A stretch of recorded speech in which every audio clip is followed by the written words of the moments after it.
तो और भाइयों क्या हाल है, जैसा वादा करता रिस्क मैनेजमेंट के ऊपर आपके लिए एक बहुत ही बढ़िया वीडियो लाने वाला हूँ, जिससे आपके 2-3 साल ना स्किप हो जाएंगे। जो स्ट्रगलिंग के होते हैं ना 2-3 साल, जिसमें आप फिगर आउट करते हैं कि भाई ये लॉस इतना ज्यादा क्यों हो रहा है, प्रॉफिट इतना कम क्यों हो रहा है, रिस्क रिवॉर्ड का कोई अता पता नहीं है। वो 1-2 साल आपको लगेगा उसको फिगर आउट करने में, लेकिन इस वाली वीडियो को अगर आप पूरा देखते हो तो आपका 2 साल तो स्किप हो ही जाएंगे हार्ड वर्किंग के। तो ये वाली वीडियो आपके 2 साल बचा सकती है, तो इसको ध्यान से देखना। एंड इस वाली वीडियो में अगर आप वर्किंग पीपल हो तो उसके लिए भी मैं बताने वाला हूँ किस तरह से आपको रिस्क मैनेजमेंट करना है। और अगर आपने कुछ पैसे सेव कर रखे हैं या आपके पास कुछ अमाउंट है जैसे आप ट्रेडिंग करना चाहते हो, जैसे आप अभी स्टूडेंट हो या आप कोई रिटायर पर्सन हो जिसके पास सेविंग है, कुछ अमाउंट है, उसके लिए भी ये रिस्क मैनेजमेंट वाली वीडियो बहुत ही तगड़ी होने वाली है। चलो ओके, जो रिस्क मैनेजमेंट की पूरी नींव है ना वो दो चीजों से बनी हुई है। सबसे पहले हमारा रिस्क कैपिटल, जिसको हम कहते हैं आरसी, और सेकंड है हमारा आरटीपी। आरटीपी होता है रिस्क पर ट्रेड, जो आप एक ट्रेड में कितना आप रिस्क ले सकते हो, और वो कैसे निकलेगा, रिस्क कैपिटल से।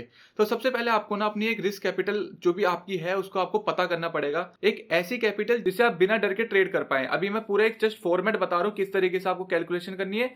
इसके बाद में बताऊंगा कि आप अगर वर्किंग पर्सन हो तो किस तरीके से आपको ये फॉर्मूला यूज करना है, और अगर आपने कुछ अमाउंट सेव कर रखा है अगर तो आपको किस तरीके से यूज करना है। तो जैसा मैंने बताया, सबसे पहले आपको आरसी पता करना है। आरसी जस्ट इमेजिन मैं ले लेता हूँ 10,000, कि मैं 10,000 जो अमाउंट है उसको मैं लूज करने के लिए तैयार हूं। अगर लूज होता है तो मुझे ज्यादा फर्क नहीं पड़ेगा। अब हमें इसको डिवाइड करना है एक महीने के ट्रेडिंग सेशन से। अब एक महीने में कितना होता है 22, क्योंकि सैटरडे संडे आ जाता है तो हम एक तरीके से 22 ही लेकर चलेंगे। अब इन दोनों को डिवाइड करके निकलता है हमारा आरटीपी, रिस्क पर ट्रेड, जो कि है 455 रुपीज। वैसे 454 रुपीज है, स्टिल राउंड फिगर करके 455 रुपीज। तो अब हम पर डे अगर एक ट्रेड करें तो इस हिसाब से हमारा आरटीपी एक दिन का निकल के है 455 रुपीज। इसके ऊपर हमें लॉस नहीं लेना।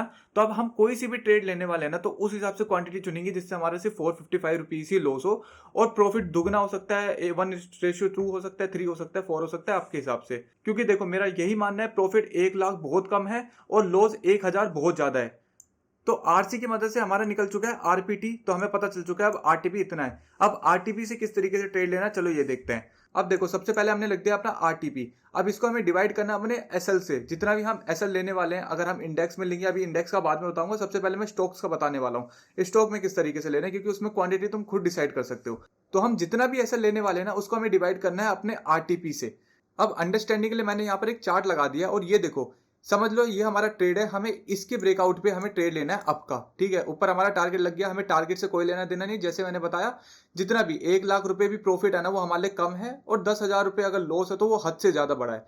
ठीक है, तो हम सबसे पहले देखने वाले अपने लॉस के बारे में, हमारा एसएल कितना है। तो 45 का एसएल हमारा। अब हमें इस 45 को ना डिवाइड किससे करना है, आरटीपी से। इससे हमारी क्वांटिटी निकल जाएगी। तो देखते किस तरीके से। ये देखो अगर हम 455 को डिवाइड करेंगे 45 जो कि हमारा एसएल है, तो हमारी यहाँ पर क्वांटिटी आ चुकी है 10.111। ठीक है, तो हम 10 क्वांटिटी यहाँ पर लेंगे। इस ट्रेड में हम 10 क्वांटिटी लेंगे, जिससे जो हमारा लॉस है ना वो लिमिट का हो गया। तो हमारे फॉर्मूले के अकॉर्डिंग हम सिर्फ यहाँ पर 10 क्वांटिटी लेंगे, सिंपल। यहाँ पर मैंने एक नया चार्ट लगा दिया, इसको देखो। ये समझ लो बुलिश हरामी है, इसके ब्रेकआउट में हमें ट्रेड लेना था, तो ये हमारा ट्रेड हो गया। ठीक है, अब हमारा एसएल इसमें क्या आ रहा है 1.20। हम सिंपली इसको डिवाइड कर देंगे हमारे आरटीपी से, चुकी है 455 रुपीज। इसको डिवाइड करने के बाद हमारी जो यहाँ पर क्वांटिटी आई है वो है 379 क्वांटिटी। तो हम 379 क्वांटिटी यहाँ पर लेंगे, और अगर हमारा एसएल हिट होता है, तो अगर हमारा एसएल हिट होता है तो हमारा जो लॉस है वो 455 होगा, और हमारा जो टारगेट है वो 1200 समथिंग कुछ का प्रॉफिट देगा। तो इतना ईजी है जानना कि कितनी तुम्हें क्वांटिटी लेनी है और किस तरीके से तुम्हें रिस्क मैनेज करना है। अब बहुत सारे बिजनेस क्या करते हैं, यहाँ पर 200-500 क्वांटिटी, 1000 क्वांटिटी देख रहे हैं, वो सस्ता है तो ये 10,000 क्वांटिटी ले लेते हैं, और ऊपर जा रहे हैं तो देखो प्रॉफिट तुम्हें कम ही लगेगा। ठीक है, प्रॉफिट कितना भी कम लगेगा, लेकिन वही थोड़ा रिटर्न नीचे आता है ना तो उनकी हालत खराब हो जाती है, और फिर सोचते हैं यार इतना तगड़ा लॉस हो चुका है। क्योंकि जस्ट इमेजिन अगर तुम 1,000 यहाँ पर क्वांटिटी लेते हो ना, तो अगर 1 पॉइंट ऊपर जाएगा तो तुम्हारा 1,000 का प्रॉफिट होगा, और वहीं अगर 1 पॉइंट नीचे गया तो 1,000 का लॉस भी तो होगा ना यार।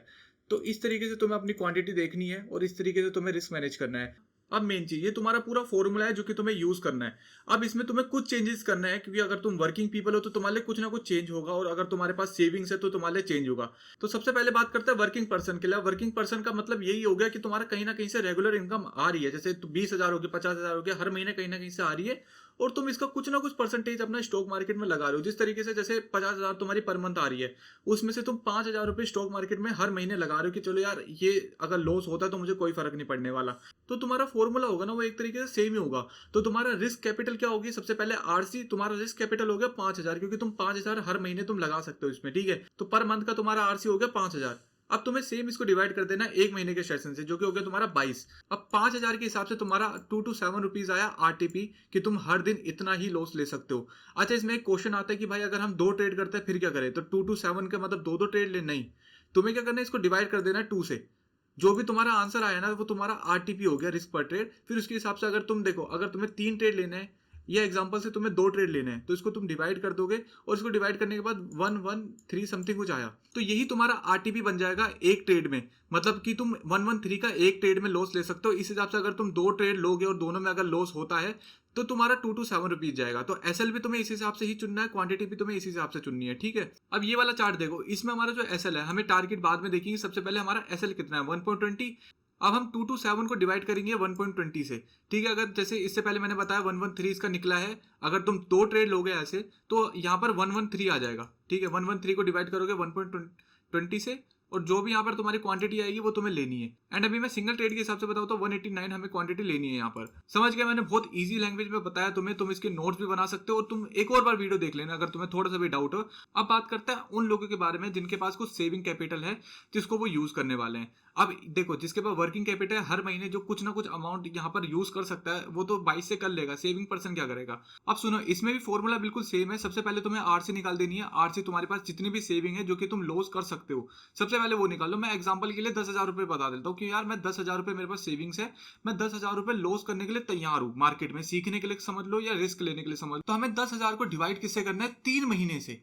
अब जैसे 3 महीने में 65 डेज होता है ट्रेडिंग सेशन के, उस हिसाब से हमें डिवाइड कर देना 10,000 को 65 से। अगर आपके पास 1 लाख है, आप 1 लाख को डिवाइड करो। अगर आपके पास 10 लाख है, 10 लाख को करो। अगर आपके पास 50,000 है, 50,000 को अपने हिसाब से जितना भी आप रिस्क ले सकते हो, जितनी भी आपकी कैपिटल है सेविंग। ऐसा नहीं कि आपके पास 1 लाख रुपए और आप कह रहे कि भाई 1 लाख रखूंगा यहाँ पर, नहीं, जिसको आप लूज कर सकते हो। अगर आपके पास 1 लाख रुपए वो ट्रेडिंग करने के लिए, जिसको आप लूज कर सकते हो, उसमें से लूज जस्ट इमेजिन आप 10,000 रुपए कर सकते हो, तो 10,000 के लिए तो ऑलवेज रिमेंबर ट्रेडिंग कैपिटल अलग होती है, रिस्क कैपिटल अलग होती है, ठीक है। तो ये रिस्क कैपिटल है, ट्रेडिंग कैपिटल नहीं है। ट्रेडिंग अगर आपके पास 10 लाख है तो आप 10 लाख को लूज थोड़ी करोगे यार। तो अगर हम 10,000 को 3 महीने के हिसाब से 65 से डिवाइड करेंगे तो हमारा निकलता है आरटीपी।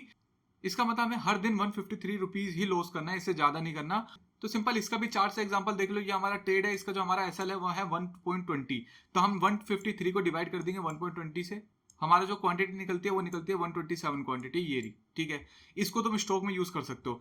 अब मेन बात करते हैं भाई ऑप्शन में क्या करें, क्योंकि ये हो गया स्टॉक्स के लिए, इसमें हम अपनी क्वांटिटी खुद लिख सकते हैं। लेकिन यार ऑप्शन में तो लोड का हिसाब का होता है ना, तो उसमें क्या करें? देखो, सेम फॉर्मूला है, सेम हर चीज आपको यूज करनी है, और उसमें थोड़ा डेल्टा वेल्टा आ जाएगा तो एक्सप्लेन करता हूँ, ठीक है। ये आपको समझ आ गया होगा। नाउ ऑप्शन में क्या करें भाई? सबसे पहले तो आपको रिकमेंड करूंगा, आपके पास अगर लो कैपिटल है ना तो ऑप्शन अभी बंद कर दो। सबसे पहले इंट्राडे करो, फिर थोड़ा बहुत स्विंग करो, फिर जाकर ये करो भाई, क्योंकि ऑप्शन में पैसा चाहिए आपको लूज करने के लिए और कमाने के लिए पैसा चाहिए। स्टिल जस्ट इमेजिन अगर आपके पास 500 रुपए आपका निकलता है आरटीपी, रिस्क पर ट्रेड, और आपको करना है ऑप्शन। तो अब देखो, जैसे हमारा एसएल हमारा इसमें है 33.95, ये हमारा एसएल हो गया। ये निफ्टी का चार्ट है, ओके। मैंने यहाँ पर थोड़ा चेंज कर दिया, इसको इस साइड, इसको इस साइड।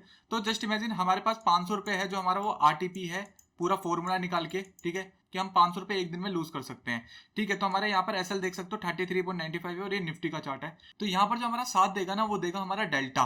अब देखो, अगर आप सीधा जाकर एटीएम ले लेते हो, ठीक है, ये हमारा एसएल हो गया 33 का।